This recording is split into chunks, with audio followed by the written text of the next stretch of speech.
everyone. We're finally able to say that Susie is setting sail. She's just putting her main up and she'll be dropping the anchor very shortly.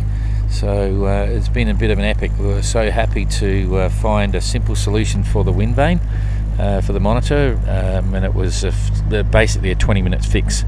So not only that, if it ever happened again, skipping some teeth on the bevel gear, Susie now knows how to fix it relatively easily from the back of the boat with minimum tools. So that's kind of cool. And we've done lots of different interviews, taken lots of footage for CNN, BBC, Sky News, various magazines already. So Susie's got quite a following all around the world, which is understandable because she's doing a great job. And we've got to say, just if you haven't already sensed it, she is looking really good, as in herself, physically, emotionally, strength-wise, food's good. Everything about Susie's campaign and her effort so far, now that we've seen her after all those months, just confirms how much of a powerhouse she is. It's really something to see. We haven't seen Isfan, or we haven't seen Tapio or Mark Sinclair and all the rest of it, but Susie is absolutely firing at the moment and raring to go. She's going to hunt down EQ. So we've just got a few different things going on at once here. So yep. Okay.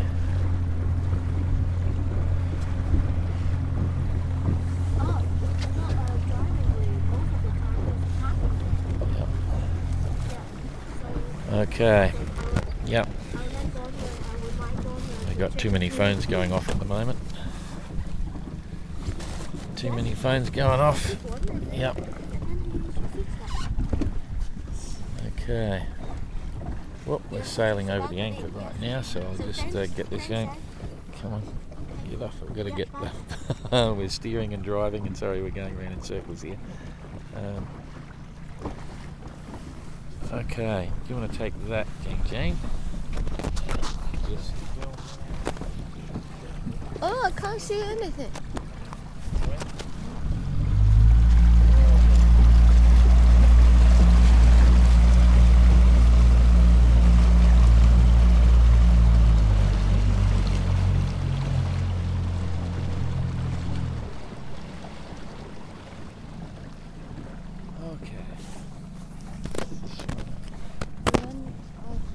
Okay, so the main's up, still the yellow main.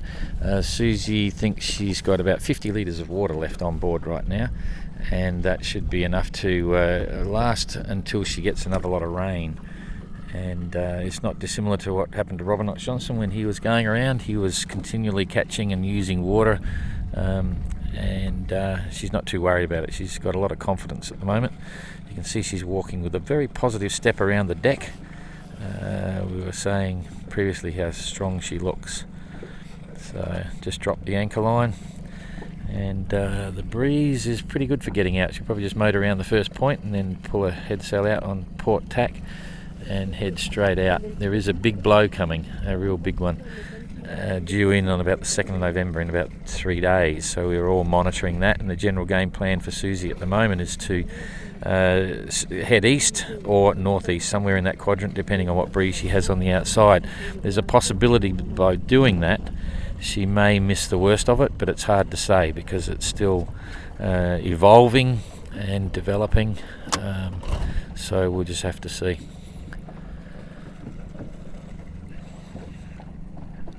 So the safety ladder, that little Kim thing, the little white triangle on the starboard quarter there, that's what she was using this morning to get it on and off the boat. It was relatively easy, and if she was to fall in the water, she can reach up and pull that out. It's just held in by Velcro, and that's the way sailors would get back on board, but hopefully that would never happen. So part of the reason we have that in the rules is that if there was ever a situation where one of our entrants had to take another entrant off a disabled yacht, they could swim over. They've got an instant boarding ladder to get on board, all sorts of opportunities there. You can see on the transom there on the port side, she's got a whole pile of skin fittings. A couple of them have got bungs in it. That's to stop water backtracking, of course, but it's also for pumping out various watertight compartments she's got in the cockpit there. happy to say the monitor is now, we don't know for sure, but it looks as if it'll be performing perfectly now because the blades are all centered. So the system is centered when the flip-flop wind vane at the top of the system and the servo pendulum rudder in the water, when everything's vertical, everything's tracking straight. So it should be working perfectly once she gets going. Clean bottom, and very happy with her boat. She says the companionway hatch modification was the best thing she ever did on the boat. It's perfectly watertight as long as she remembers to shut it. A few times she forgot to shut it and a little bit of water got below. Human nature, I suppose.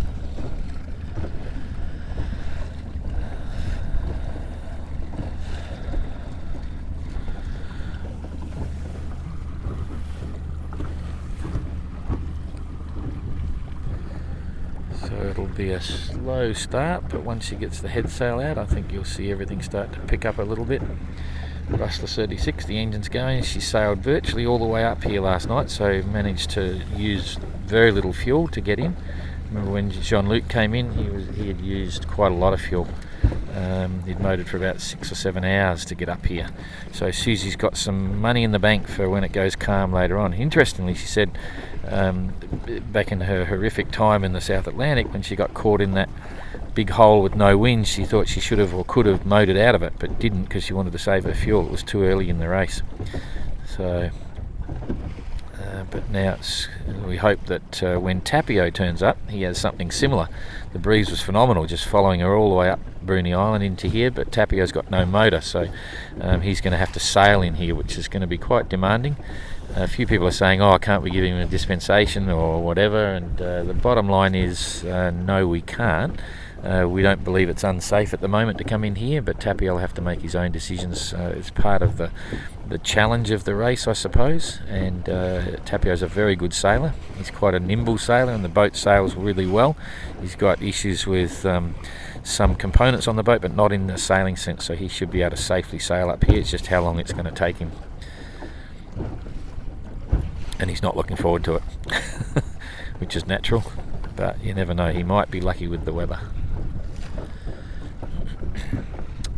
Susie was able to have a couple of really good chats with her mum and dad and brothers and stuff using Messenger and an iPad that Jane was holding.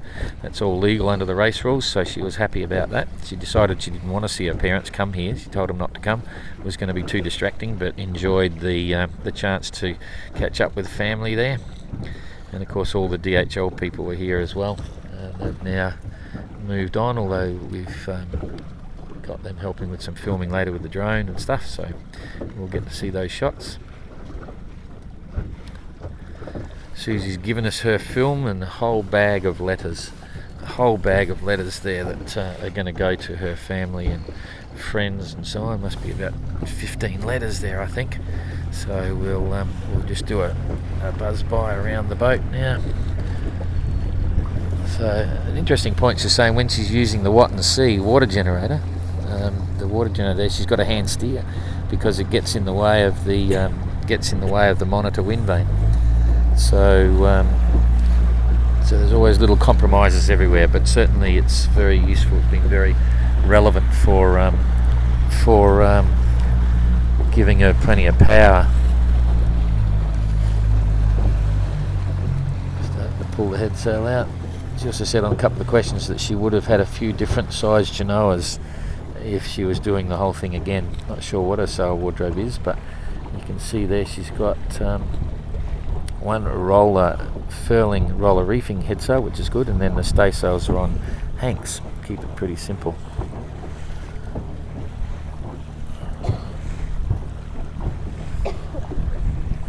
She's very happy with her rig. It's a Selden rig. Tommy had a Selden rig as well. So, and it looks, interestingly, from what I can see here, it doesn't look as if it's sleeved internally. There's a big discussion about that at the moment. Having an internal sleeve going up above the first spreaders has the potential to really strengthen that lower part of the section where you've got all the exit sleeves and so on. She does have a separate trisel track, and she's got a spinnaker track on the front of the section. They'll both stiffen that section, so It's like putting two stiffening ribs, one where the spinnaker pole goes up and the trysail that's at the front, and the trysail track's on the back of the mast. So that'll help strengthen it, which is possibly a little bonus. Susie spoke about what her storm tactics were. Normally she'd set up a bridle. She's got those two chain plates on the port and starboard stern of the boat, sets up a bridle and then runs a series drogue out the back. But spoke a lot with Mark Slats about his storm tactics and so on, and generally now Susie's of the opinion that she'll try and sail through a storm rather than hang off a drogue or whatever. There's certainly an opportunity and a time and place to use drogues and warps and things like that, but the concept of not hoving to as a last resort, depending on what the situation is, and trying to sail through a storm, little head sails up there pulling from the front and keep the boat moving. But every storm and every wave action is different, so your tactics have to be flexible. And when she was hand steering through the big storm, she was saying she didn't intend to be there, but she just kept remembering what happened to some of the other entrants and thought that was the best way to go. And once she was there, she couldn't leave the helm. So the safety brake tube on the monitor had failed, and was going to take a bit to fix, and she didn't want to hove to or stop to try and do something. So she got through it, went for quite a while, about 12 hours in the peak.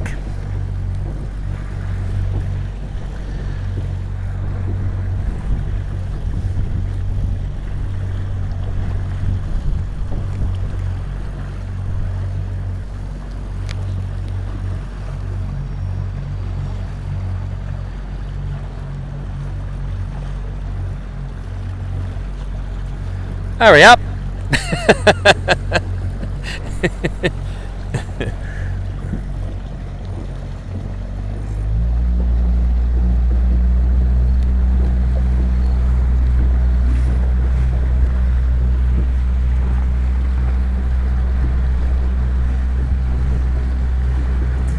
Stopping the sails from flogging at the moment. She's going straight into the breeze, so she's got the head sail just a little bit out, but it's not worth free sheeting yet, ready to start sailing. So motor's still going. The less your sails are flogging, the better off everyone is. So sails look pretty good. They've still got their brand new creases in there. Oh, that's because she took one of the Genoas down. She mentioned that. Oh, it's probably the yellow one. Took the yellow one down as she was sailing towards Tassie the last few days. That's why it's got the brand new folds in it.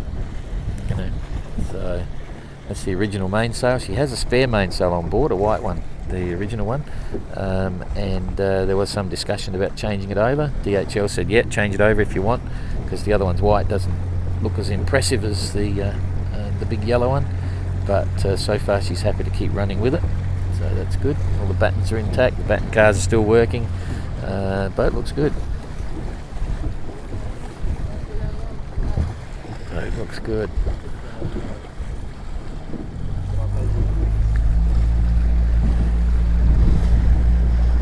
Just waiting for her to get sailing, and then we can wrap up this session. So there's not going to be. We've talked Susie to pieces over the last number of hours, lots of interviews and so on. She's got the luxury of having plenty of winch handles too, not like Uku. So she's down to only one. He didn't pick up the fact that one went missing from the marina when he left. He's got one winch handle for all the way around the world. Here we go. Just clearing this headland, and then it'll start getting back into that routine. Hasn't got the boom brake rigged yet. She's got a boom brake as well, just sits under the vang. Some people think that you run a boom brake without a vang, but it's always best to have a vang that holds the boom down, and then the boom brake's just used as a preventer and a jibing control device, or to assist you in a jibe.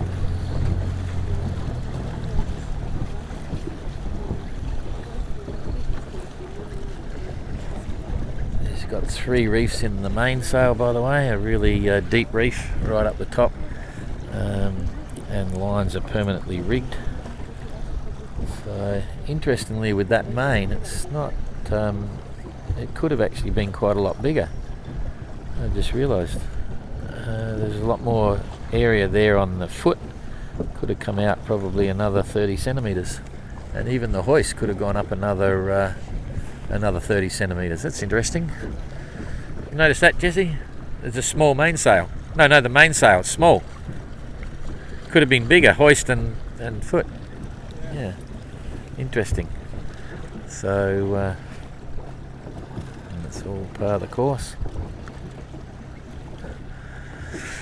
All per the course. Okay. Oh, the motor's still going. I thought it had been switched off there for a minute. So we'll do another zip around. We might just bail out here. There's the drones up in the air. We'll give them a clear shot without us in it. So then we'll cut that down. So nice view of Kingston Beach cliffs here as Susie heads away. So I think we're getting close to, once she turns off her motor, we can shut this down, I think. She's quite happy to be at sea. So the time here now is 1:15. Oh, she's been here for about 12 hours. A little bit over 12 hours. That's the stop. It's the longest stop that anyone's made so far, but she had quite a few things to do, and she's certainly well set up now to head towards Cape Horn and the Pacific. She's looking forward to getting the other side of New Zealand and then making the most of it. Hopefully the weather will be a lot more stable in that part of the Southern Ocean. It's certainly proving to be so far. But there's only two there. There's only Mark Slats and Jean-Luc Vanity. Jean-Luc has decided that he will round Cape Horn on November the 21st, and he'll be off the zone on about the 16th of November, I think it is. But anyway, he's planning to get around on the 21st of November. So we'll do one more circle and then cut it, I think. Yep. So Susie looking good.